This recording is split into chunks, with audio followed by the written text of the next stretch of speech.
Gentleman நேயர்களுக்கு என் அன்பான வணக்கம். தமிழில் ஒரு அழகான வார்த்தை இருக்குது. வண்டியும் ஒரு நாள் ஓடத்தில் ஏறும், ஓடமும் ஒரு நாள் வண்டியில் ஏறும். இதை நீங்கள் எப்படி வேணால் சொல்லலாம். வண்டியும் ஒரு நாள் ஓடத்தில் ஏறும், ஓடமும் ஒரு நாள் வண்டியில் ஏறும் சொல்லுவாங்க. அந்த மாதிரி சேகர் பாபு அவருடைய நிலைமையை பார்த்திங்கன்னா, நம்ம சிரிக்கிறதா அல்லது பரிதாபப்படுறதா ஒன்றும் என்ன சொல்கிறது தெரியல. அப்படி தான் இருக்குது. ஏன்னா ஒரு பக்கம் தன் சொந்த கட்சியினரால் அவமானப்படுத்தப்படுகிறார்.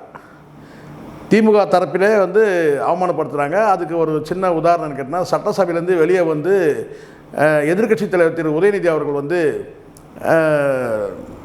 பத்திரிகையாளர் சந்திப்பில் பேசும்போது, வழக்கமாக எப்போவுமே திரு மு.க. ஸ்டாலின் அவர்கள் பேசும்போதும், கடந்த காலத்தில் திரு உதயநிதி அவர்கள் பேசும்போதும் அருகிலே நிற்கக்கூடிய சேகர் பாபு அப்போ அங்கே வரும்போது ஒரு நபர் உங்களுக்கு தெரியும், ஒரு நபர்னால் ஒரு சட்டமன்ற உறுப்பினர் எப்போவுமே சேகர் பாபு தான் நிற்பாரா, நாங்கள் நிற்போம் அப்படின்ற மாதிரி ஏதோ ஒரு வார்த்தை சொல்கிறார். அதாவது சேகர் பாபு தான் நிற்கிறோமா, நாங்கள் நிற்க முடியாதா, எப்போவுமே சேகர் பாபு தான் நிற்பாரா அப்படின்ற மாதிரி மைக் இருக்கிறத கூட தெரியாமல் சத்தம் போட்டு பேசுகிறாரு.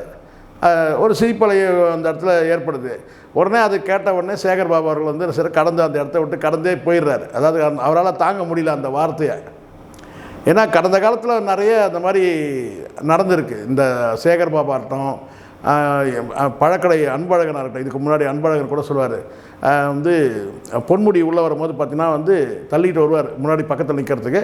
அப்போ என்ன சொல்ல கேட்டால் அவர் கோபமாக ஆவேசப்படுறதை நம்ம பார்த்துருக்கோம். அன்பழகன் அவர் காலமாயிட்டார். சேகர் பாபு அவர்கள் எப்பயுமே வழக்கமாக முதல்ல அவர் பக்கத்தில் நிற்கணும்னு நினைப்பார் மு.க. ஸ்டாலின் அவர்கள் அருகில். ஆனால் அவருக்கு இந்த முறை அந்த வாய்ப்பு வழங்காமல், அது கிட்டத்தட்ட அவர் நெருங்கிறதுக்கு முன்னாடியே சேகர் பாபு தான் நிற்பாரா, நாங்கள் நிற்கக்கூடாதான்ற மாதிரி ஒரு சட்டமன்ற உறுப்பினர் பேசுகிறத நம்ம பார்த்தோம். சரி, இங்கே தான் இருக்குது சொந்த கட்சியினரால். அப்புறம் அவர் சேகர் பாபு விலகியே போயிடுறார், தூரமாக போயிடுறார். சரி, சொந்த கட்சியினர் தான் இப்படி அசிங்கப்படுத்துகிறாங்க அப்படின்னு சொல்லி பார்த்தா, ஆளுங்கட்சி தரப்பில் அதுக்கு மேலே ஒரு படி மேலேயே இருக்குன்னு கேட்டால், திருத்தணிக்கு ஒரு சாமி கும்பிட போயிருக்கிறாரு, முருகனை கும்பிட்றதுக்கு. அங்கே சில நிமிடங்கள் காக்க வச்சு அதுக்கு பிறகு அவர் அனுப்புகிற காட்சி நம்ம பார்க்குறோம். ஒரு காவல் நிலைய அதிகாரி ஒரு காவலர் கையில் ஃபோன் வச்சுட்டு யார்கிட்டையோ உத்தரவு கேட்டு அதுக்கப்புறம் அவர் அனுப்புகிறாரு. ஸோ அனுமதி, அதாவது காக்க வச்சு அனுப்பியாச்சு, அனுப்ப மறுக்கலை. ஆனால் காக்க வச்சு போனவுடனே அந்த காக்க வைக்கிறத கூட அவரால் தாங்க முடியல. ஏன்னா அப்படியே ஆச்சரியமாக, அப்படியே அதிர்ச்சியாக, ஒரு பெரிய ஷாக்கான மாதிரி பார்க்குறத நம்ம பார்க்குறோம். இதை பார்க்கும்போது எனக்கு என்ன தோணுதுன்னா, கடந்த ஆட்சியில் ரொம்ப அதீதமாக சேகர் பாபு பதவியை அனுபவிச்சிருக்காரு. ஏன்னா இதெல்லாம் கூட தாங்க முடியல அவரால். சொந்த கட்சியினர் சொல்கிறாங்க, சரி சொல்கிறவங்க சொல்லட்டும், சரி நில்லுப்பா, நீ தான் நில்லுப்பா, எதிர்கட்சி தலைவர் பக்கத்தில், நான் பக்கத்தில் தூரமாக தான் நான் நிற்கிறேன் அப்படின்னு சொல்லாமல் அதெல்லாம் தாங்க முடியாமல் வெளியேறத பார்க்குறோம். அங்கேருந்து வெளியேறது தெளிவாகவே தெரியுது சட்டமன்ற வளாகத்தில். சரி, இந்த பக்கம் பார்த்திங்கன்னா அவர் பார்க்குற பார்வை ஒரு காவலர் கேட்டு ஏதோ ஒரு யார்கிட்டயோ கேட்குறாரு. அதை கேட்டு அதுக்கப்புறம் நிறுத்தி அனுப்புகிறாரு. தடுத்து நிறுத்திடல, நிறுத்திட்டு அனுப்பிடுறாங்க. அனுப்பிட்டு அதை சாமி கும்பிட்றத பார்க்குறோம். ஆனாலும் அந்த காட்சியை பார்த்திங்கன்னா அவர் பார்க்கும்போது ரொம்ப அதிர்ச்சியாக, ஷாக்காக பார்க்குறாரு அந்த காவலரை. இப்போ இதிலேருந்து நமக்கு என்ன தெரியுதுன்னு கேட்டிங்கன்னா, இந்த ஆட்சி அதிகாரம் என்பதெல்லாம் ரொம்பவும் ருசி பார்த்துட்டாங்கன்னா, சுவைச்சிட்டாங்கன்னா, அதை என்ஜாய் பண்ணிட்டாங்கன்னா, கொண்டாடிட்டாங்கன்னா, அவங்களுக்கு பார்த்திங்கன்னா சாதாரண விஷயங்களை கூட தாங்க முடியல. கடந்த ஆட்சியில் உச்சபட்சம் ஒரு காட்சி சொல்கிறேன், உங்களுக்கு தெரியும்னு நினைக்கிறேன், இதை சொல்லி தான் ஆகணும். ஒரு மாண்புமிகு அமைச்சர், மரியாதைக்குரிய மாண்புமிகு அமைச்சர், இந்து அறநிலையத்துறை அமைச்சர், அவங்க மு.க. ஸ்டாலினுடைய துணைவியார் காரில் உட்காரும்போது அந்த சேலையை பார்த்திங்கன்னா அவர் சொன்னால் அவங்க சரி பண்ணிப்பாங்க. அக்கா கொஞ்சம் இந்த சேலையை கொஞ்சம் உள்ளே எடுத்துங்கன்னு சொன்னால் அவங்க எடுத்துப்பாங்க. அந்த சேலையை பார்த்திங்கன்னா இவர் கையால் தள்ளி விடுவார், உள்ள காருக்குள்ளே தள்ளி விட்டுட்டு கதவு சாத்துவார். முதல்ல கதவு சாத்துறதே ஒரு மாண்புமிகு அமைச்சருடைய வேலை கிடையாது. கார் கதவை சாத்துறது என்னதான் முதலமைச்சருடைய மனைவியாக இருந்தால் கூட இவர் பார்த்திங்கன்னா அந்த கார் கதவே சாத்தக்கூடாது. அதில் கார் கதவை சாத்தும் போது பார்த்திங்கன்னா அந்த புடவையை சரி பண்ணுற அந்த காட்சியை நம்ம பார்த்தோம்.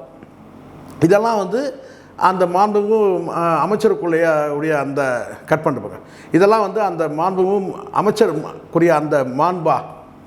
சரி, இது ஒரு பக்கம் இருக்கட்டும். அதுக்கப்புறம் வந்து பார்த்திங்கன்னா சாமிக்கு பிடிக்கக்கூடிய அந்த கொடையை கூட வந்து பார்த்திங்கன்னா அவங்க வந்து முன்னாள் முதலமைச்சருடைய மனைவி துர்கா அம்மாவுக்கு இவர் பிடிப்பார். ஸோ நான் இதை பார்க்கும்போது என்ன தோணுதுன்னா, எனக்கு சேகர்பாபு வந்து பார்த்திங்கன்னா ரொம்பவே வந்து இந்த பதவியை வந்து பார்த்திங்கன்னா வந்து துஷ்பிரயோகம் பண்ணியிருக்காருன்னு சொல்ல முடியும். அதே சமயத்தில் அந்த பதவியின் மூலமாக வந்து கேட்டால் நிறைய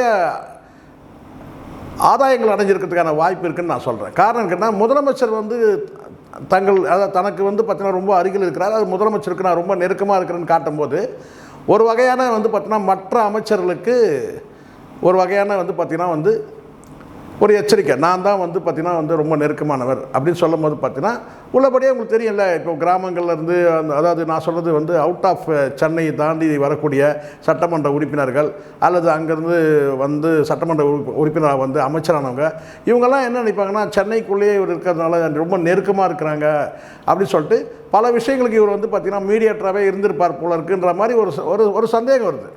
சேகர்பாபு வந்து கடந்த காலத்தில் அவர் பேசின அந்த ஆடியோக்கள், வீடியோக்கள், அதுக்கப்புறம் நிறைய விஷயங்கள் இருக்குது. இதெல்லாம் நான் அதுக்குள்ளெல்லாம் போகவே விரும்பலை. ஆனால் இந்த அமைச்சருக்குள்ளே அந்த மாண்பு வரைக்கும் நான் பேசுகிறேன். மாண்பு வந்து மீறின ஒரு அமைச்சர் யார் இருக்கிறாருன்னு கேட்டிங்கன்னா அது உள்ளபடியாக அது சேகர்பாபு தான். அதுக்கு தான் இப்போ இந்த காட்சியை நம்ம பார்க்குறோம். அதே மாதிரி வந்து ஒரு ஆட்சி மாற்றம் ஏற்படுது. முதலமைச்சராக வந்து விஜய் பதவி ஏற்கிறாரு. அந்த பதவி ஏற்க வரும்போது பார்த்திங்கன்னா அவர் முகத்தில் அவ்வளோ வந்து ஒரு கோபத்தை வெளிக்காட்டியிருப்பார். ஒரு புன்னகை இல்லாத ஒரு இயல்பாக சாதாரண மனிதனாக வராமல் ரொம்பவும் வந்து ரொம்ப ஆவேசமாக ரொம்ப கோபமாக இருக்கிற மாதிரியான அந்த காட்சி இருக்கும். உள்ளபடியே வந்து பார்த்திங்கன்னா தேர்தல் நேரத்தில் நடந்த அந்த அசம்பாவிதங்கள், நான் சொல்கிறது அந்த டிவிகே தரப்பில் நின்ன அந்த வேட்பாளரோட நடந்த அந்த ஏதோ டான் அசோக்கோ ஏதோ சொல்லுவாங்க, அவரோட சேர்ந்த அந்த மோதல்கள், இதெல்லாம் நம்ம வந்து கடந்த காலத்தில் நிறைய இருக்குதான், செய்தியாக இருக்குது. அதுக்காக வந்து பார்த்திங்கன்னா இப்போ இருக்கிற அந்த அரசுக்கு வந்து நம்ம எதுவும் நினைவூட்டலை. ஆனால் அந்த ஒரு பவர்லேயே வந்து பார்த்திங்கன்னா எப்படி வந்து தேர்தல் நேரத்தில் நடந்த மோதல்கள், அதுக்கு முன்னாடி பிரச்சாரத்தில் ஏற்பட்ட மோதல்கள், இதெல்லாம் வந்து இருக்க தான் செய்யுது. இதெல்லாம் கடந்து தேர்தல் நேரத்தில் இவர் வந்து கொளத்தூர் தொகுதியில் இவர் சரியாக பணியாற்றலைன்னு சொல்லி ஒரு வார்த்தை வந்து பரவலாக கொளத்தூர் தொகுதியிலே இருக்குது. ஏன்னா எனக்கு அருகாமையில் உள்ள தொகுதின்றதுனால எனக்கு நல்லாவே தெரியும். கொளத்தூரில் வந்து இவருடைய கடைசி நேர பணிகள் வந்து பார்த்திங்கன்னா வந்து அந்த இடத்துல வந்து இல்லாமல் போயிடுச்சு. என்ன தான் 24 மணி நேரம் அந்த தொகுதியிலே இருந்தாலும் கூட இறுதி நேரத்தில் அவருடைய வந்து அவர் போட்டியிட்ட துறைமுகம் தொகுதிக்கு அவர் போனதுனால இங்கே இருக்கிற ஏற்கனவே அதிருப்தியில் இருந்த நபர்கள், ஏன் அது அதிருப்தின்னு கேட்டிங்கன்னா, எப்போவுமே முதலமைச்சர் வந்து மு.க. ஸ்டாலின் அவர்கள் வந்து தொகுதிக்கு வந்து பணிகள் மேற்கொள்ளும் போது பக்கத்தில் யாரையுமே விட மாட்டார். இதுதான் அங்கே பிரச்சனையே. இப்போ எப்படி வந்து பார்த்திங்கன்னா வந்து எல்லா இடத்துலையும் நானே வந்து இருக்கணும்னு நினைக்கிறாரோ, உதயநிதி பேட்டி கொடுத்தாலும் நானே அங்கே பக்கத்தில் இருக்கணும், எங்கே போனாலும் முதல் மரியாதை கிடைக்கணும்னு நினைக்கிறார் இல்லையா.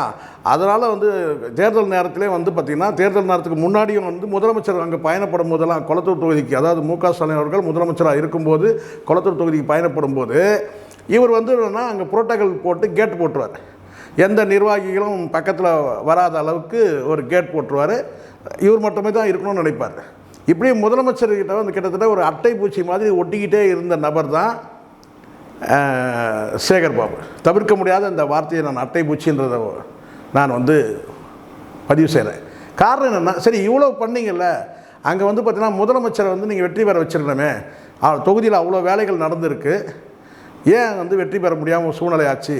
இப்போ நீங்கள் 1000 சொல்லலாம், இங்கே வந்து மிஷினில் பிரச்சனை, அந்த பிரச்சனை இதெல்லாம் இருக்க தான் செய்யுது. ஆனாலும் கூட வந்து இந்த சொற்ப 8000 வாக்குகள் இருக்குது. நீங்கள் வந்து 1,00,000 ஓட்டு வித்தியாசத்தில் வெற்றி பெற்றவர் வந்து எப்படி வந்து உங்களுக்கு வந்து 8000 வாக்கு வித்தியாசத்தில் துவக்கிறார். அப்போது அந்த தோல்விக்கும் வந்து பார்த்திங்கன்னா ஒரு வகையில் சேகர்பாபு பொறுப்பு தான்.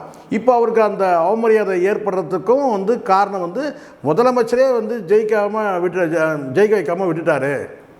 பல பேர் சொல்கிறாங்களா, எங்கள் மாவட்டத்தில் வந்து போட்டிகிட்டு இருந்தாருன்னா நாங்கள் முதலமைச்சர் ஆக்கியிருப்போம் அப்படின்னு சொல்லி பரவலாக சொல்கிறாங்க.